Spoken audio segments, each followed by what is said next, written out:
Hello, everyone, and welcome to another episode of Heavy Hands, one of the last episodes, in fact, of this wonderful, blessed year we've had called 2020. I'm your host, Connor Rebush. With me, as always, is Phil McKenzie. Phil! Hello. What is up? Hi. What is up, indeed? Well, I'll tell you what is up, Phil. Natural conversation. Phil just mentioned the movie Killing of a Sacred Deer to me, and now I feel like I'm going to be talking like Colin Farrell in that movie the rest of this episode, which is a really bad sign for an audio-only format. But anyway, we're doing like our last recap of the year. We have 4 weeks off ahead of us, which will, of course, be made, will be swiftly justified when on January 16th we begin a 6-day 3 UFC event period to make up for lost time. So really, if you think about it, we kind of get 1 week off, but it's going to feel like 4 while we're in the midst of it. And we're very excited for that. Next week, we're going to have time to do a crazy episode of The Handies. We have a million beautiful suggestions. But while I'm mentioning it, check out my Twitter. If you have any more category suggestions, hit us with them. But especially if you have nominees, I'm going to try to post some of our categories on Twitter, and I want you guys to suggest your nominees because Lord knows we're not going to think of all of them. But we're looking forward to that. Are you looking forward to that, Phil? Oh, yeah. I think we're really kind of leaning into the stupidity of all the dumb awards we can give, and it's good to know that the listeners have been as well. Yeah. And some of these are absolutely fantastic, and some of them are mean. Some of them are very mean. Many of them are mean, which is you could tell by Phil's emphasis there, is in fact more important to him than whether or not they're fantastic. Yeah, so some of them are mean to us. Oh, yeah. Others are mean to other people. Some of them are fantastic and mean, and we're definitely including them. Yep. Yeah, I think so. It's going to be a good one this year. We're going to have a wonderful awards show. But before that, we have to talk about stuff that happened last weekend. Thompson versus Neal was the card and the main event. And that's not the fight we're going to talk about first, because this is Heavy Hands. It's the last show of a terrible year, goddammit. And we're going to talk about my favorite 2 fighters. Jose Aldo and Chito Vera fought. And we both picked Jose, didn't we, Phil? Yeah, we did. Just before we get into that, Jose Aldo, Chito Vera, then we're going to talk about Thompson versus Neal, Wonderboy versus Neal, however you like to call it. We're going to talk about Michel Pereira's dumbass fight with Chaos Williams. We're going to basically just talk about this card. So that's what's slated for today's episode. But as for Aldo versus Vera, yeah, we both picked Jose, and apparently it was the wise call. I think the fact that Chito Vera is not the kind of fighter to stun you with something big and surprising in the first round was a very good starting point for Jose to think strategically about this matchup. And, turns out he's still, really goddamn good, as we kind of knew from his previous fight. And weirdly, Phil, I wasn't even sad for Chito Vera. I just feel like he'll be back. It's fine. It didn't have the sort of, he'll never contend again vibe that I thought it would, because he fights a lot. He'll be fine. Yeah, I mean, it just did things like it mandated for him that he's going to have to be in 5-round fights. That needs to be his goal. Yeah, he needs to be. They need to be. If that that thing where they said they were going to make co-main events 5 rounds. If that happens, then he should just be lobbying to get on whichever card he can be on that only goes. So he can only be in co-mains and mains. Yeah, I think personally, I mean, this would be fucked up because the rankings are so poorly done, the way the UFC manages them. But I would love if all top 5 contenders bouts were 5 rounds. I would love them to open it up. I don't care where it is on the card. Heavyweight. Well, we might have to include that as a concession, but I would. No, we might have to accept it, but I would agree with you if I thought it was possible to make that exception. Just make it. Who cares? They did a BMF belt.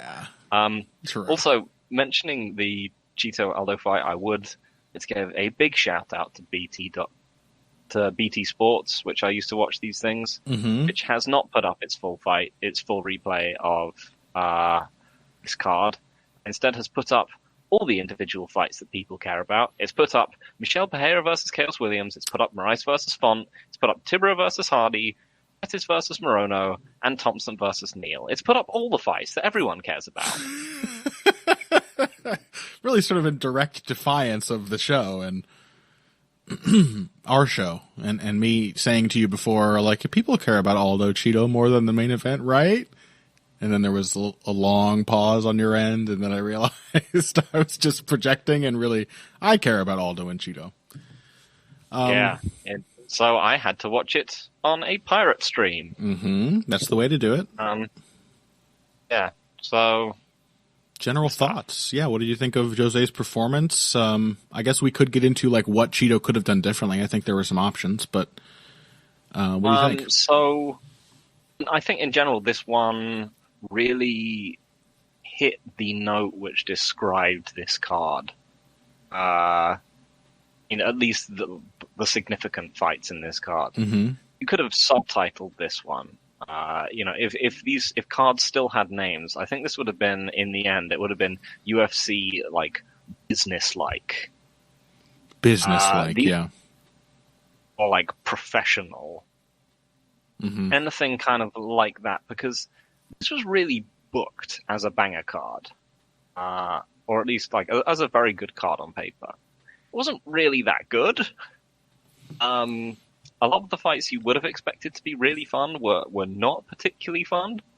And I think this was sort of a bit like that. Because it was a decent fight, but it was pretty much the baseline for how exciting a Jose Aldo Marlon Vera fight could be. Mm-hmm. It's at a steady simmer. Yeah, it certainly could have been crazier. And if we both agree, I believe, that if it were a 5-rounder, it would have been. Even if the exact same 3 rounds had played out, it would have become more exciting. So we really were sort of confined. Yeah, it was sort of like, I didn't hate this card at all. I think people know well enough by now that if I have a vested interest in the fights, I am willing to sit through a fight that's maybe not as exciting because I care about what happens. But it was sort of an okay sort of card. Like after the first round of most fights, you're like, oh, okay. Yeah, I mean, this is the thing. It's like this is the obvious flip side of the shit that the UFC always spouts, or Dana specifically always spouts before, really anonymous cards. It's like, well, you never know. Like, no, you don't. So you could book a card with all these people in. You can book it with Chaos Williams and Michelle Pereira and Jose Aldo and Marlon Vera and two strikers at the top, and you don't really get many scintillating moments. It just happens sometimes. It's not like a indictment on the event or the people involved in it, but yeah, and it was often one where like the dynamics of the fights were set pretty clearly, pretty early. Yeah. I think, and we mentioned a lot about this, before the fight. I think the problem for Cheeto is, what does Cheeto do to initiate offense? Yeah. He basically said he does raw low kicks until the other person, tries to close distance, and then he's like, oh, we're banging now. We're just going to throw it out. Or, they back up and then he can walk them into the fence. Mm-hmm. So, and the interesting thing was that in that way, this sort of resembled a version of the Volkanovski game plan. You could see that Vera was trying to sort of get that working for the first part of the first round. It was like, I can rack up a few not particularly meaningful low kicks. I can push him into the fence and tire him out. It sort of worked. Mm-hmm. It worked for like 2 minutes. And also, yeah. I think, honestly, I feel like we called this one pretty fucking well. Because one of Cheeto's other areas of strength that we specifically mentioned was in the clinch. Jose's passivity in the clinches.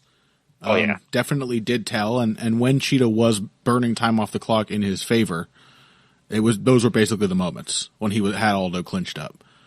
That was when it was like, okay, Aldo's not winning right now. Cheeto is in control. If he could do this for a full round, he would win a boring round. But I kind of think, Cheeto is not as good as Alexander Volkanovski. No, I think the one thing, the one major thing is, I think you could probably do it. You could probably still maybe run that game plan without Volkanovski's skill. Mm-hmm. If you were, as brute tough and indefatigable as Cheeto. But the one thing is Cheeto is he's just not quick enough. Not quick enough. Yeah, I think that's part of it. I mean, I also think, like, the point you made about Cheeto's game not really being designed to do this. Like, if Cheeto can't just push pace alone on you, you're right. He doesn't have a whole lot of clever, sort of like subversive ways of getting into range or initiating an exchange. I mean, really, the real problem was that Cheeto could not keep Aldo on the back foot. And that's how he wins. He had to do that. The clinches were very helpful in getting him into that moment. But I also think that, I said, A, Cheeto's not as good as Volkanovski, but I think B, there's a suggestion that Aldo may have taken a cue from that fight. 'Cause he seemed really, really aware of what was happening in the rounds in this fight. Like, the first round went by, 2 minutes went by, basically, where Cheeto had clinched Aldo up in the first round. And I was like, uh-oh. It's not going to be as exciting as I thought, but this is one of the ways it could happen that Aldo loses. And then Aldo separated and immediately started smashing Cheeto's ribs with punches. And then setting up low kicks and pressing forward. Most importantly, I think Aldo really, really recognized that he could only afford to spend like a minute or two per round going backwards or in a position that wasn't dominant. And it appeared to me he fought with that sort of strategic like framework in his head, that he was just trying to win this fight, as you said before, in a professional, controlled manner. So yeah, I think it is also that he wants to be secure that he's going to be like hitting the other guy when he goes. We as we mentioned about him, he's when Aldo commits, he wants to be sure that it's going to work. Yeah. With his sort of flaws. I think, with Cheeto, he knew it would. Like, Cheeto's pretty flat-footed. He's just mostly a high guard defensively. Yep. Like, super tough. He wasn't going to wipe him out like our old... Why do I always forget his name? Douglas De Silva? You like him as a fighter? No, like Moicano. Wasn't going to wipe him out like... Aldo wasn't going to wipe out Vera like Moicano. You just do it just to spite the fight site, boys. Yeah. Yeah. I like him. I've always liked him. Mm-hmm. That's what you say. But yeah, he knew he could hit Vera. I don't think he knew he could hit Volkanovski. He was like... So right. he kept waiting for like the triggers to come. Yeah. And the time went by and he was sort of trapped between the two parts of the game. I think with Vera, there was only really one part of the game that he had to worry about. And it was interesting. Like, how did you score this one? I mean, did you give Vera that second round? Because I don't think I did. I didn't, actually. I could see an argument for it, but I did not. I gave Aldo all 3 rounds. Because I felt like it was a fact that everyone was like, "Oh yeah, I think he might have gotten that one," and all 3 judges gave it to him. I did feel like it was a bit of a momentum round thing. It was like he had some success in like the last minute. Absolutely. Like, oh well, that's wrapped it up for him. It was like 3 of the rounds from Figueiredo Moreno. The same thing happened. Where the commentators were noticing that there was a momentum shift happening in like the last minute of the round. That didn't do nearly enough to bank Moreno the round, but they did note that there was a shift happening. Yeah, I think that was exactly what happened here. That Cheeto was starting to have success, and I think especially if you know Cheeto, you're like, uh-oh, the fight is turning, but I don't think he won that round. Like, that round opened with 2 minutes of Aldo just hitting him with whatever he wanted. I was thinking like he's probably still going to have to try and finish him in this round, but apparently no. Apparently he could have just won the 3rd round and then he would have won. Apparently, yep. A unanimous decision. Mm-hmm. But yeah, I mean, and then Aldo going to his wrestling game and his back take, like some ways, nice to see. It's good to see, yeah. We saw in several points in this card. I think, at least 4 other times, basically, almost every other main card fight apart from Thompson Neal. These sort of older, more experienced fighters decide to be like, you know what?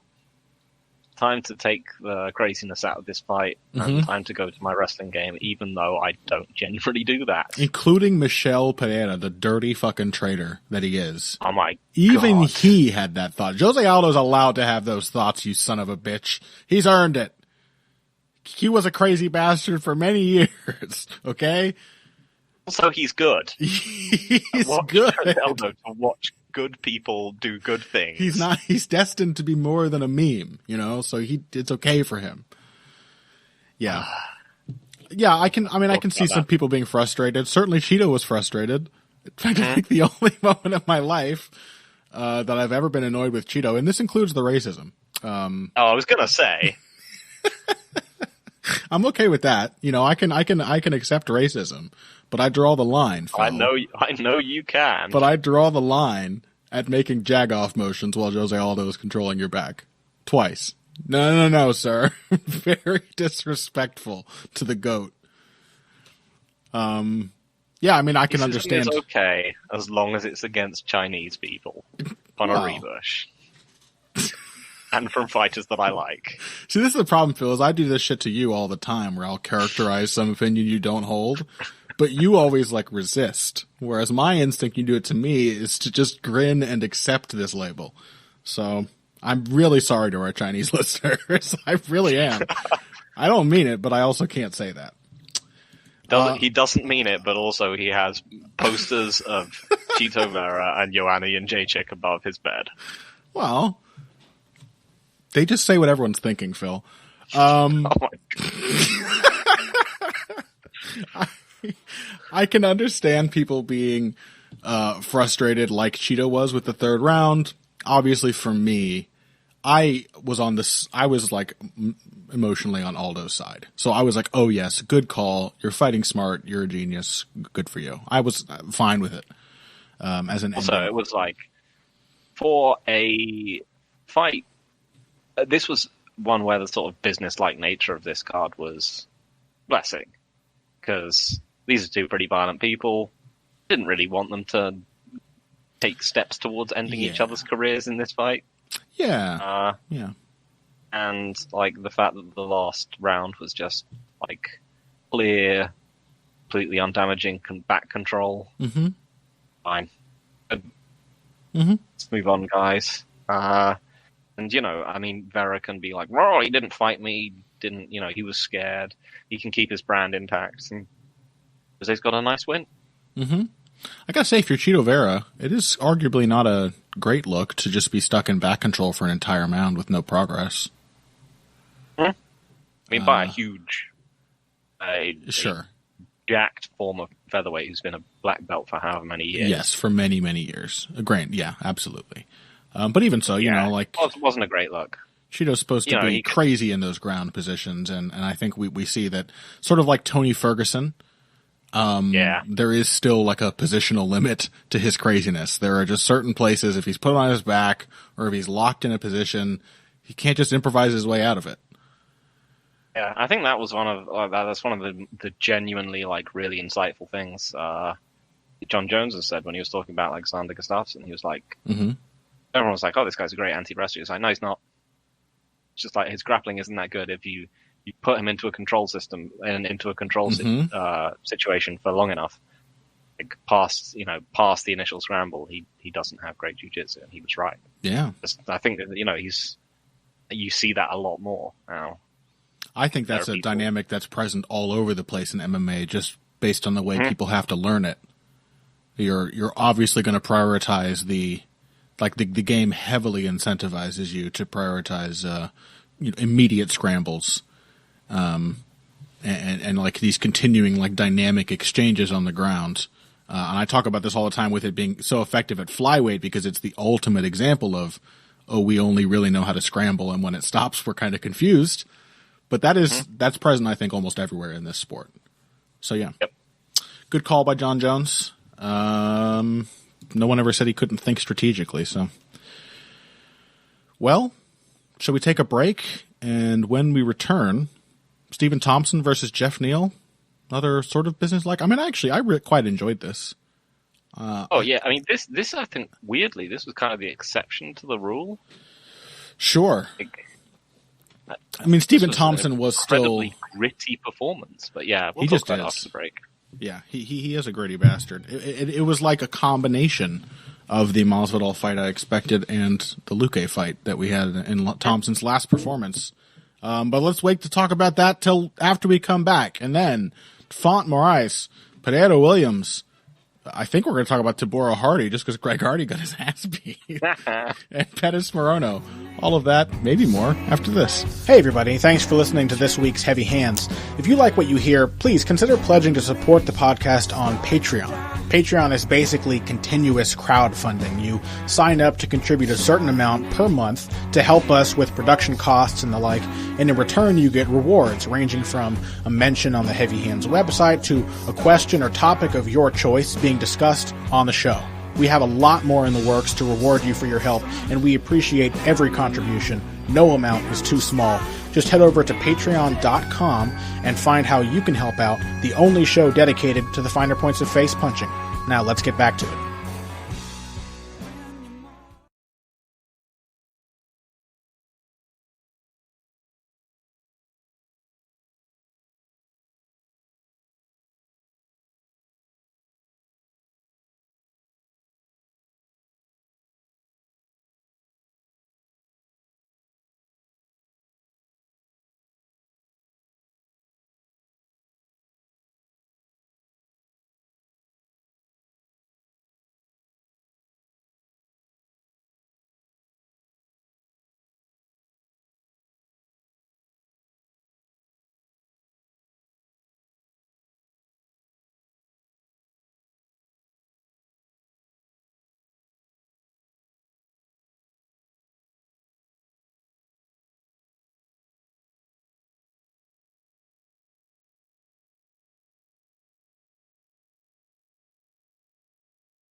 Financial support is fantastic, but there are other, even easier ways to support Heavy Hands. Perhaps the best is by spreading the word. We know our fan base. You're all cool, popular people with serious social media presences. You're tastemakers and trendsetters. Okay, there are one or two of you that don't fit that description. You know who you are, but no matter what, you can always help us out by telling folks about the show. And you can also give us a positive rating and review on iTunes and Stitcher, things like that. We rely on word of mouth and positive feedback to grow and improve, so thank you very much for your time and your help. Now, back to the show.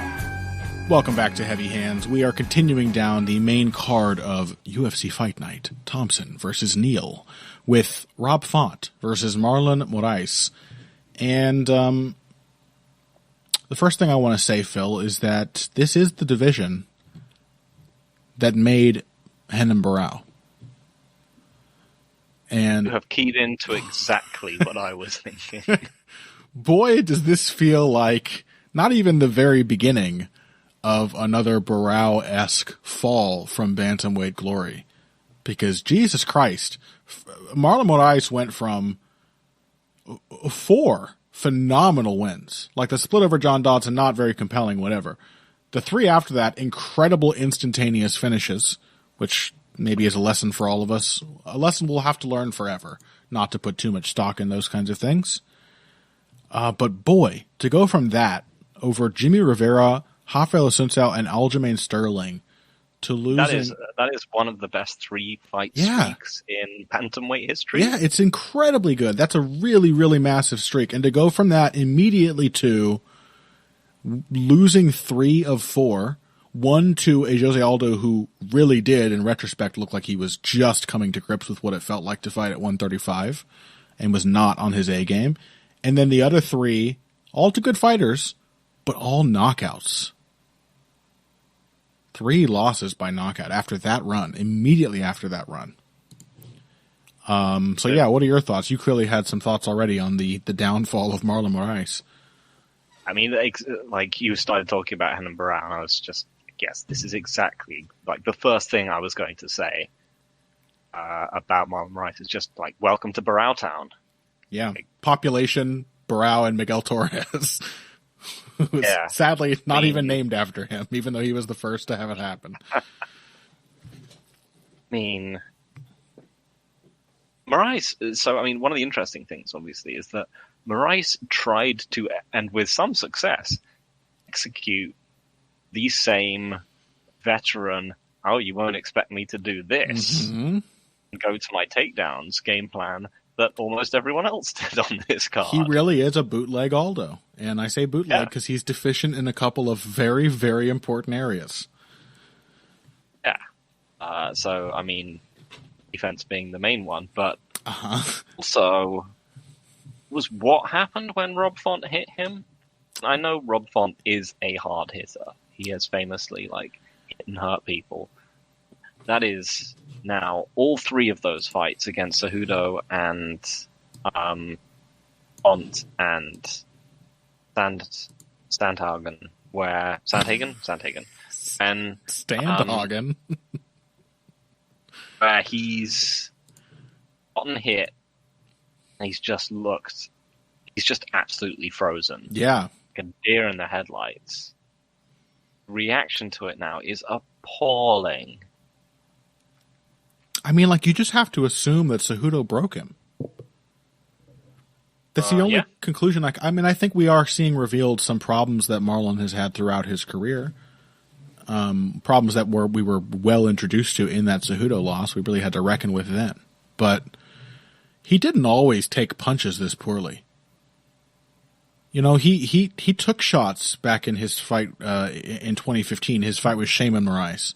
He took big shots from a big puncher. He exchanged with him. He beat him in the exchanges. And that was how he kept the pace of that fight manageable. He couldn't do that against Cejudo. But that's not what's happening anymore. The last 2 fights have not been fights in which he's failing to maintain the pace and then getting overwhelmed and having his fight computer overloaded with information. This is literally like that has broken his processing unit. The fact that finally did happen Corey Sandhagen and Rob Font didn't really have to hit him with much. Like you said, one clean shot, and he freezes. I think it's somewhat mental, but I also think, like, this may be the rare occasion where we just get to say, dude's chin is gone. Like, one clean shot from Rob Font, a jab. Actually, I think there was a shot before that hurt him and set him up to be sat down by the jab. I think he got hit in an exchange with an uppercut or something. But it didn't take much. And likewise in the Sandhagen fight, like, you know, it was a ridiculous final blow, but he just does not react well to being hit anymore. And that was not always the case with Marlon Moraes. There is a definite change. Yeah, I mean, it feels like like I said, it just feels like Henan Brow. It was right. Like after Dillashaw, like there were still times when he could fight after Dillashaw, but they weren't very many of them, and they disappeared more over time. Yep. I mean, it's just the fact that there was that point where they traded jabs, and then he just sort of stood there after that. Yeah. And I think, you know, it's an exaggeration of Moraes' problems that, you know, he is always just someone who's relied on foot speed and just kind of being there and being the harder puncher, the harder kicker. So someone with huge arms and massive power is always going to be a problem, in the same way that someone with just huge arms and tons of volume and variety is going to be a big problem. Mm-hmm. It's just the fact that he's had in all three of those fights just these protracted dead man walking sequences. Yeah. We're just like, once the ball is started rolling, he is toast. Yeah. He is clearly toast. He is absolutely visibly like, oh man, this guy's out of there. Whether he's already unconscious or whether he's just freaking out, it does not matter. Right. It's difficult to say whether it's mental or physical, but it's also sort of a moot point, because like Henan Barrow, whether it's his chin is getting worse or his confidence is getting worse or both, and they're connected. It's like the moment something, all it does is it pushes that threshold of when he breaks back further and further. That's what happened to Henan Barrow, where like, it's like a trauma thing where something like that Dillashaw fight happens, especially when you're in a position, which I imagine Marlon also was, of thinking like, oh my God, I can't lose. I'm incredible. And then to have the rug pulled out from under you as rudely as it was by Dillashaw versus Barrow and Cejudo by Moraes. I mean, that was more humiliating. So Cejudo, I mean, people may have known he was good already, but it was also one of the dumbest fights of all time, and he still won. In Barrow's defense, though, it happened to him twice. Well, yeah, that's true. That's true. In defense of Barrow being the worst case, you mean? Yeah. It's a weird way to defend him, but I appreciate. I mean, if you want to be broke, if you're saying people are broken, you'd ideally want it to be from bad things. Sure. Yeah. I see what you're saying. I was thinking it made him look worse that the same exact thing happened twice in a row. I mean, it just must have been like very damaging for him to be like, no, I think I can get over this, can overcome this trauma, I can beat BJ Dillashaw, and then Dillashaw just punched him to death again. Yeah, and then what we saw with Barrow is I think what we're seeing now with Moraes, where he reaches a point where he realizes, oh fuck, it's happening again, and that it takes less and less with each passing fight for him to reach that moment, and when he reaches that moment, it takes less and less time for him to then totally collapse. So in this fight, it was like, oh, I come in with a clever idea. I've made some adjustments in camp. I did all the things fighters are supposed to do in reaction to their losses. I'm going to come in here and take this dude down. Everything was going perfectly. And then one hiccup. The hiccup was just like to the extent of Font got up. That's not a failure, but in Marlon Moraes' mind, it seemed to register as a failure. So yeah, it's a hard place to fall, and a long, brutal way down at 135. It's a jungle. You know what makes me feel very good, though, Phil? Watching this GIF I made of Greg Hardy gasping like a landed fish and having to avert his eyes as a schlubby Polish man comes over to bump fists with him while he's sitting on his ass just gasping and breathing and looking completely miserable. Marcin Tybura, he's got to be a late contender for a handy nomination or two. Like, this was a great, average, bang, middle of the road dude beats giant athlete moment. Very, very satisfying, even aside from the fact that it was actually Greg Hardy. So I loved it. I thought, thoughts? This was it's a weird one because for the first minute of this fight, this is the first time I've been genuinely somewhat impressed with Greg Hardy. I know. That's why all the other reason I wanted to talk about it, and the only reason, in fact, that I think I'm willing to talk about his clear technical improvements is that he got smushed. But yeah, he's gotten so much better, and I hate it so much. Like, he was defending shots. Yep. He was putting his head back and seeing when they were coming. He had some semblance of footwork. He was countering in combination. Throwing counter combinations. He looked like a genuinely reasonably decent weight boxer, and then he followed this up with his one of the most embarrassing rounds I've seen banked this year. It really was. It was really one of those things where you're like, oh my god, am I going to have to take Hardy seriously now? And then it was like, no. I don't take him there. No. I was like, I don't often get to be like a dumbass fan. Like, I don't allow myself to just go full dumbass fan mode. But like, I do it with Greg Hardy. And so like, when he loses, I'm just sitting there like, you coward. You're pathetic. You suck shit. Oh my god, that guy beat you so easily. I never say this type of shit to fighters. I mean, people think I'm rude and crass and sarcastic, which I am, but like, I respect fighters for what they do. And I have no respect for Greg Hardy, and it feels great to see him lose like this. It really does. I mean, it's rare that combat sports gives you like moral moments like this where you're like, oh, this person should be a coward in the cage because he's, he's a woman beater. Like, then he is. He is. It's very gratifying. It's very clearly proven. It's a real Team Evil moment. Yeah. I don't really get the fact that he's at ATT when, Team Evil is just across the road. Right they must there. Just be like, yeah. They're looking out the window across the street, just drooling on the windowsill. Like, please, Greg, you will be our team captain. We need you. Yeah, he's like a fucking Team Evil mascot. It's a shame that he's at ATT. It is absolutely bizarre. And it was so bad. The fact that the commentary team was still sort of talking about. It was one of these things where they had to.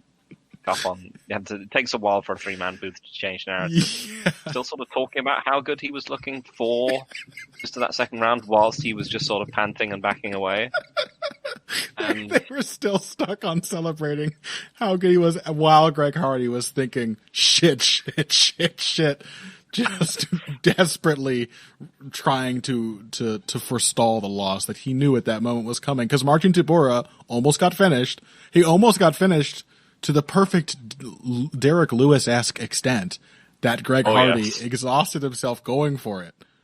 And the moment I think Tybura came out in round 2 and was like, I'm going to come forward and throw things, Greg Hardy was done. He didn't have any energy left. He couldn't do what he did in the first round. But it took a fairly long time for that to happen, as he mostly just backed away. He's gotten, even as he was incredibly gassed, he was still okay at surviving, but then Brad took him down and he folded. He mentally, that was bad. Instant. That looked bad. Yeah. The only thing I could say, the only thing which could possibly be like mediating factor for this is Hardy is genuinely asthmatic. If that's true, like he genuinely couldn't breathe, and that's why he was that rocks looked that bad. Mm-hmm. If that's the case, shouldn't be in the UFC, and he shouldn't be a professional fighter. No, because as much as he is a huge dick and like clearly a pretty bad person, that's a huge health risk. It is, yeah, if he is asthmatic. But if he's not that, then he just folded worse than like I've ever seen. He just gave up whilst he was in like half guard. Yep. It's like, no, you can just leave me alone now. Yep. He turned over and covered his face with both hands. Which was great. One of my favorite things about this fight, by the way, was in the first round when it was all going terribly and I thought Tybura was going to lose. I noted, not for the first time, but it really stood out to me because the right hand kept hitting him, that Marcin Tybura's default defense to a right hand is to literally cover his face with his open palm. Like, rules. as one of the best MMA Twitter accounts, in my opinion, said, don't mock him. He's just trying to see if he has cancer.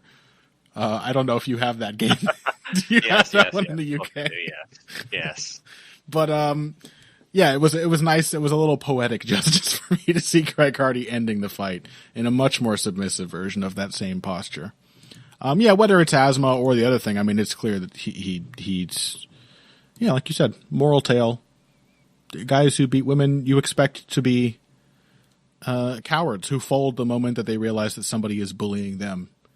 And yeah, whatever trauma happened in Greg Hardy's past that turned him into the man he is, he was sharply reminded of it in those final moments against Marcin Tybura, who is now one of two brave Polish heroes in the bad divisions of the UFC.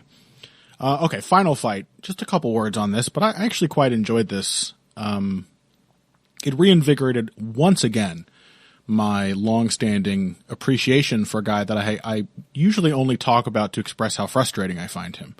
But it's Anthony Pettis versus Alex Morono. And we were both rooting, I think, in our hearts for Morono. We're like, he deserves the chance to get slaughtered by a top 10 fighter. You know, let him. This is his moment to get his foot in the door and just get completely owned by someone who's like technically and mentally way worse than him, but is just a better athlete. And having said that, I think we both picked Pettis, right? Yes. We just expected him to just crack Morono at some point. And it was kind of a smarter fight than that for Anthony Pettis. And still was like ample demonstration of the one thing that has always been true of him, that I think because of his like flashy style, I still have this enduring feeling that he does not get enough credit for being really, really tough and really brave. Like, he is not that RDA fight, the courage it took for him to go through something like that and still be trying to win after the fifth round. That's just that, to me, that defines Anthony Pettis, and I think it's going to come to define him more and more as he continues into what you very wisely and I think accurately called like the Shogun Hua era of his career. Where I'm pretty sure this was Sriram, I think, on Twitter who came up with that originally. Yeah. And yeah, it's totally accurate. I mean, especially because we talked about this and we were like, well, that means he's going to have to go for a lot more takedowns in this fight. Yep. Sure enough. He did. He did all the Shogun shit. I mean, he's going to do more dynamic things than Shogun because he's a lightweight. So, like, he's still throwing high kicks and doing crazy acrobatic shit, which is great, because an Anthony Pettis fight wouldn't be an Anthony Pettis fight without one phenomenal kicking combo, which he landed. Did you see the beauty of that final wheel kick he landed that stunned Alex Morono? He threw a right low kick that got Morono to check, and as Morono was still setting his foot down from the check, that right leg was already sweeping up in a wheel kick on the opposite side to smash him in the temple. Like, nobody else does shit like that. Very few people do. So I'm glad that he hasn't fallen to the light heavyweight extent of Shogunness. He's still very clearly a good fighter. But I want to say, like, I actually think, was his footwork better in this fight, or was it just because Alex Morono, like Jeff Neal, forgot how to cut off the cage? Was what better? Was Anthony Pettis' footwork for the first time in his career better?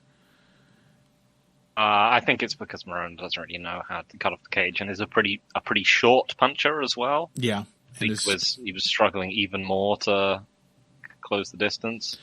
There was definitely an intent to get his back off the cage and to make Morono reset that I don't think I've seen much from Pettis before. It may have been easy for him to do it because like he was able to like JDS style just sort of skate around at the very extremes of range where he wasn't in any danger. But he did like, he did some facsimile of what you're supposed to do against pressure fighters, which I liked. I don't know. I think he's always done that to some extent, right? Maybe. Maybe give him too much credit. It wasn't that easy for like Melendez or Henderson to back Pettis up, and they were much quicker fighters than Morono is. It's true. That's true. He did evade Ben Henderson in their first fight quite a bit. Did almost do a spit take during the early part of this fight. Yeah. I was listening to the commentators. Did you hear them talking about how they've been atrocious lately, man. They really have. They're ending the year in horrific form. This wasn't bad. This was just it wasn't like it wasn't ragging on the commentators kind of thing this time. It was when they were talking about how Diego Ferreira had been training for Anthony Pettis. They'd gotten Morono in to pretend to be Anthony Pettis for Diego Ferreira. Oh no! And I was just like, what? No, that doesn't work. I mean, I guess arguably his footwork is not that much worse than Anthony's, if at all. Right. But he doesn't seem otherwise very much like Anthony Pettis, does he? I'm trying to think of a fighter who I think is less like Anthony Pettis. Even just in terms of sheer hotness. Like there's got to be a mental effect of sparring Pretty Tony or fighting Pretty Tony where you're like, "Oh, this handsome guy is beating my ass." That you definitely don't get with Alex Morono. You feel like everyone feels like a Chad when they're fighting Alex Morono. He looks like the Bat Boy. Anyway, rough break for Alex Morono. Just a clear hard ceiling on just athletic ability and technical development, which is, as we know, linked to athletic ability, which is why Anthony Pettis has always frustrated me because clearly he's a way better athlete. He's developed less in his career than Morono already has. But I still I think Anthony Pettis is like a pretty cool, chill dude. He's always an entertaining fighter. And number one thing, this is not like a smart trait or something fighters should aspire to, and yet I have to lionize it. Anthony Pettis legitimately does just fight anybody. Zane pointed that out to me last week. This is not a secret or anything, but sometimes you just have to step back and appreciate the fact that this guy, he doesn't have to fight Alex Morono.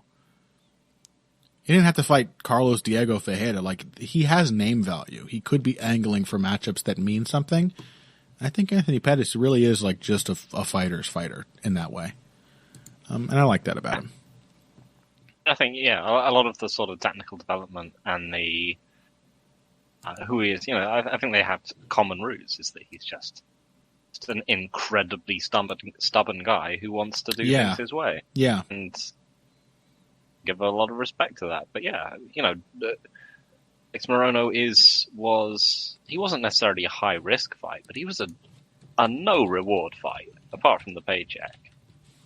Yeah. And other than that, everyone Pettis has ever fought has been killers. And has been what? Pretty much everyone Pettis has fought has been a killer. Oh yeah. Going back to I think the most be like Shane Roller. I mean, Shane Roller was pretty decent back in the day, and this was when Pettis had been fighting for 3 years. That's how far you need to go back to 2010 to find someone. It really is. No disrespect to him, as bad as Alex Morono. Yeah, No, yeah, it's just a physical ceiling. It really is. It's an incredible career to look back on, just the quality of names. And again, I think the fact that the quality of names has arguably dipped recently is still somehow a feather in Anthony Pettis' cap, because he's still just willing to fight them. Now he's at a point where he should be competing with guys who are worse than the killers he's been fighting his whole career. So he's now just fighting a curved version of the same killers he's always been going up against. So, mad respect to Anthony Pettis. Weird sort of, we get it after the first round tone to this entire card, and yet I enjoyed it. I saw some fighters that I like do well. It was fine. Perfectly adequate way to end an absolutely devastatingly exhausting year in the UFC. Yep. It's been up and down. We've had some weird overperformances and some, huge empty spots. And it's been incredibly hard to keep up with everything. Yep. Due to all the people falling out. In the end, I think it's been, it's been be entertaining. Yeah, as far as this side of things has gone. But more than that, most important thing, it's the year that's given us the rise of Kevin Holland.